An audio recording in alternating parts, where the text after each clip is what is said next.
Saint-Joseph, terre d'ambition, travaille à la dynamisation de la ville et de son centre-ville.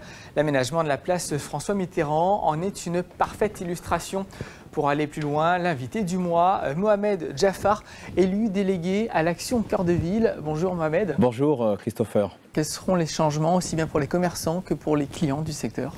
Plus de fluidité, plus de simplicité, avec du stationnement qui est repensé pour, encore une fois, rendre ce centre-ville attractif. Alors on a l'impression que c'est un véritable lieu de vie finalement qui est en train de se créer actuellement.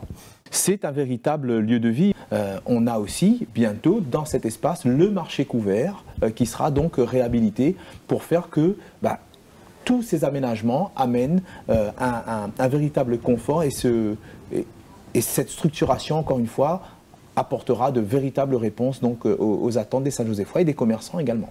Un secteur qui va continuer à se développer avec notamment de nouveaux logements. Effectivement, de nouveaux logements qui seront implantés donc sur cette grande place François Mitterrand, puisqu'on doit densifier notre centre-ville, puisque les gens doivent habiter le centre-ville. Un centre-ville fréquenté, c'est un centre-ville qui est aussi habité. On parle de dynamisme du centre-ville. Quelle est aujourd'hui votre analyse? Eh bien, on est vraiment sur une belle dynamique. On peut parler de l'implantation du centre commercial à côté. L'objectif, c'était d'avoir un verrou commercial par rapport donc à la grande évasion commerciale qui se faisait sur Saint-Pierre. Aujourd'hui, ce verrou joue totalement son rôle puisqu'on est en complémentarité entre les offres du cœur de ville et les offres donc proposées dans ce centre commercial. Comment est-ce que vous voyez un petit peu l'avenir de ce cœur de ville de Saint-Joseph?